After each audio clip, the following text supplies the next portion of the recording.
1. Discover Bible, Covenant Cutting. A. The Bible is full of wonderful stories and special truth. What we want to do is to discover the Bible. B. Psalm 119:11 says, "Your word I have hidden in my heart, that I might not sin against you."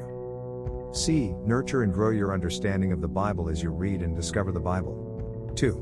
A most unusual covenant cutting. A. Read Genesis 15:12-21. Genesis 15:12-21 New International Version, NIV 12. As the sun was setting, Abram fell into a deep sleep, and a thick and dreadful darkness came over him. 13 Then the Lord said to him, Know for certain that for 400 years your descendants will be strangers in a country not their own, and that they will be enslaved and mistreated there. 14 But I will punish the nation they serve as slaves, and afterward they will come out with great possessions.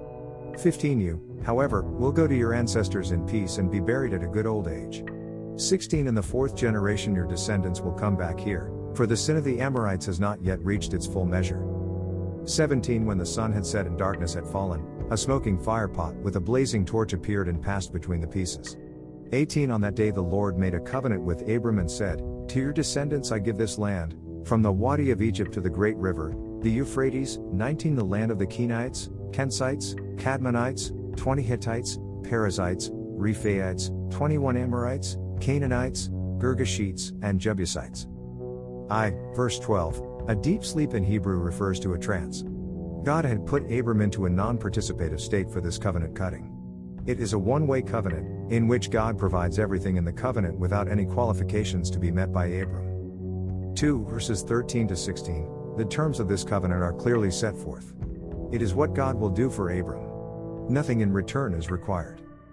3 Verse 17, a smoking pot and a flaming torch make the figure 8 around the animals. They remind us of the smoking cloud by day and the pillar of fire by night, God Himself, that will lead Israel in the wilderness journey. 4 Verse 18, the covenant promise of God to Abram is given. B. Read Genesis 17:1-8. Genesis 17:1-8 New International Version, NIV. 17 When Abram was 99 years old, the Lord appeared to him and said, I am God Almighty, walk before me faithfully and be blameless. 2 Then I will make my covenant between me and you and will greatly increase your numbers. 3 Abram fell face down, and God said to him, For as for me, this is my covenant with you, you will be the father of many nations. 5 No longer will you be called Abram, your name will be Abraham, for I have made you a father of many nations. 6 I will make you very fruitful, I will make nations of you, and kings will come from you. 7 I will establish my covenant as an everlasting covenant between me and you and your descendants after you for the generations to come, to be your God and the God of your descendants after you. 8 The whole land of Canaan, where you now reside as a foreigner, I will give as an everlasting possession to you and your descendants after you, and I will be their God. God now reviews this covenant with Abram. One significant covenant even is the exchange of names. The Ha from Yahweh, the root of JHWH, is added to Abraham. 2, and, note this well.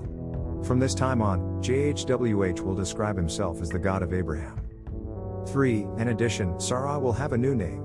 Sarah, Sarah, as explained in Genesis 17:15. The covenant with this man and his wife is irrevocable, and becomes the foundation for our later prophetic events.